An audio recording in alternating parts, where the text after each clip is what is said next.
कभी सोचा है कि जो दवा हम लेते हैं उस छोटी सी गोली के अंदर आखिर होता क्या है?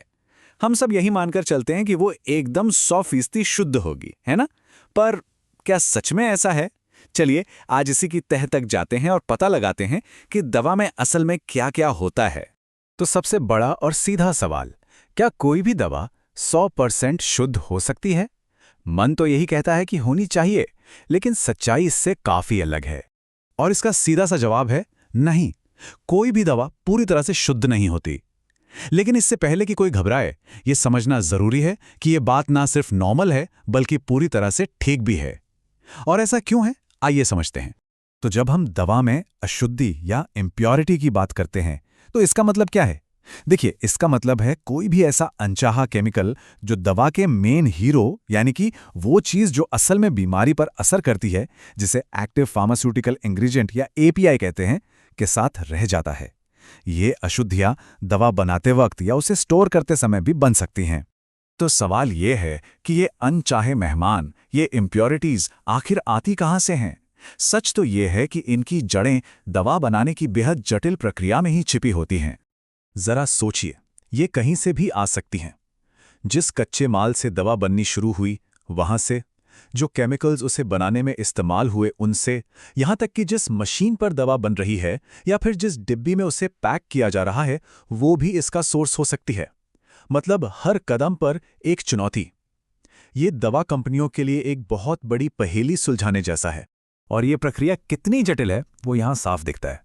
दवा का मुख्य पदार्थ, उसमें मिलाई जाने वाली दूसरी चीजें, बनाने वाले उपकरण, अरे यहां तक कि इस्तेमाल होने वाला पानी भी, हर एक चीज से ये अशुद्धियां छनकर आखिरी दवा तक पहुंच सकती हैं।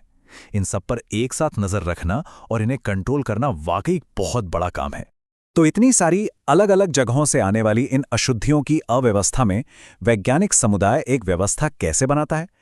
इसका तरीका है इन्हें सही ढंग से पहचानना और इन्हें अलग अलग ग्रुप में बांटना।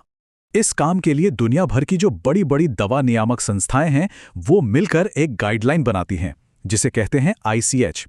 और ये गाइडलाइन इन अशुद्धियों को मोटे तौर पर 3 हिस्सों में बांटती है।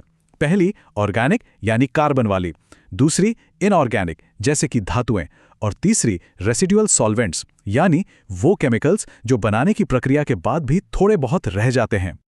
और ये वर्गीकरण इसलिए भी जरूरी है क्योंकि हर अशुद्धि एक जैसी नहीं होती। नैप्रोक्सेन का ही उदाहरण लेते हैं। इसका एक रूप, जिसे S-नैप्रोक्सीन कहते हैं, दर्द में आराम देता है, लेकिन इसका ही जुड़वां भाई R-नैप्रोक्सेन एक कायरल अशुद्धि है जो लिवर के लिए जहरीला हो सकता है। सोचिए, एक ही दवा के 2 रूप, एक मददगार और दूसरा नुकसानदेह। इसीलिए इतने छोटे से फर्क पर भी ध्यान देना बेहद जरूरी है। ठीक इसी तरह जो धातु वाली अशुद्धियां होती हैं, उन्हें उनके जहरीलेपन के हिसाब से रैंक किया जाता है। क्लास 1 में आर्सेनिक और लेड जैसे सबसे खतरनाक तत्व आते हैं, जिन पर सबसे ज्यादा एकदम कड़े नियंत्रण की जरूरत होती है। मतलब जो जितना खतरनाक, उस पर उतनी ही सख्त निगरानी। तो सवाल यह है कि इन लगभग अदृश्य, बेहद सूक्ष्म अशुद्धियों का पता लगाया कैसे जाता है?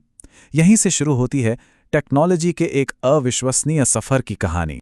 100 साल से भी ज्यादा वक्त तक भारी धातुओं का पता लगाने का एक ही तरीका था, एक बहुत ही साधारण सा टेस्ट। इसमें एक टेस्ट ट्यूब में दवा के सैंपल को डालकर उसके रंग की तुलना एक स्टैंडर्ड से की जाती थी। ये बहुत सटीक नहीं था और नतीजा काफी हद तक देखने वाले की आंखों पर निर्भर करता था। मतलब पूरा टेस्ट सिर्फ इस बात पर टिका था कि टेस्ट ट्यूब में घोल कितना धुंधला दिख रहा है। इससे ये तो पता ही नहीं चलता था कि अंदर कौन सी धातु है, और अगर वो बहुत ही कम मात्रा में हो तो उसे पकड़ पाना भी नामुमकिन था। लेकिन आज की टेक्नोलॉजी तो बस कमाल है। अब हम पार्ट्स पर बिलियन के स्तर पर अशुद्धियों को पकड़ सकते हैं। अगर इसे समझना हो तो ये कुछ ऐसा है जैसे किसी ओलंपिक साइज के स्विमिंग पूल में पानी की कुछ खास बूंदें ढूंढ निकालना। सटीकता में ये एक जबरदस्त छलांग है। और टेक्नोलॉजी की ये छलांग साफ दिखती है। हम आग की लौ इस्तेमाल करने वाली पुरानी सरल तकनीकों से आगे बढ़कर अब प्लाज्मा जैसी हाईटेक चीजों का इस्तेमाल कर रहे हैं। ये नई मशीनें अविश्वसनीय सटीकता के साथ हर एक तत्व को पहचान सकती हैं। हाँ, लेकिन हर टेक्नोलॉजी के अपने फायदे और नुकसान हैं। जो सबसे नई और सबसे अच्छी तकनीकें हैं, जैसे ICP-MS, वो सबसे ज्यादा संवेदनशील और तेज तो हैं, लेकिन उतनी ही ज्यादा महंगी भी हैं। इसलिए दवा कंपनियों को हमेशा सुरक्षा, रफ्तार और लागत के बीच एक सही तालमेल बिठाना पड़ता है। तो इन शक्तिशाली तकनीकों और इस सारे ज्ञान का इस्तेमाल करके आखिरकार मरीजों की सुरक्षा को सुनिश्चित कैसे किया जाता है? इसका जवाब छिपा है एक ग्लोबल सिस्टम में, एक तरह के वैश्विक सुरक्षा जाल में। ये सुरक्षा जाल कई लेयर्स में काम करता है। सबसे पहले ICH जैसे अंतर्राष्ट्रीय संगठन हैं जो पूरी दुनिया के लिए एक जैसे मानक तय करते हैं। फिर ICH Q3D जैसी खास गाइडलाइंस हैं जो सबसे खतरनाक अशुद्धियों को कंट्रोल करने के नियम बनाती हैं। और आखिर में FDA और EMEA जैसी राष्ट्रीय संस्थाएं हैं जो ये पक्का करती हैं कि इन नियमों का हर जगह सख्ती से पालन हो। तो ये नियम कितने सख्त हैं, अंदाज़ा लगाइए। जो सबसे खतरनाक अशुद्धियां हैं उनके लिए रोज़ की सीमा है सिर्फ 1.5 माइक्रोग्राम। अब ये कितना काम है? ये एक चम्मच चीनी के 10 लाखवें हिस्से से भी कम है। ये दिखाता है कि सुरक्षा को कितनी ज़्यादा गंभीरता से लिया जाता है। तो बात साफ है, दवाएं कभी भी 100% शुद्ध नहीं होती, लेकिन इसके बावजूद वो अविश्वसनीय रूप से सुरक्षित होती हैं। पर यह सब एक बहुत बड़ा सवाल भी खड़ा करता है। जैसे जैसे हमारी टेक्नोलॉजी बेहतर होती जाएगी और हम और भी ज़्यादा छोटी और भी सूक्ष्म अशुद्धियों को ढूंढ पाएंगे, तब हम ये कैसे तय करेंगे कि कोई दवा पर्याप्त शुद्ध है? शुद्धता की वो आखिरी लकीर हम कहाँ खींचेंगे? ये एक ऐसा सवाल है जिस पर सोचना बहुत ज़रूरी है।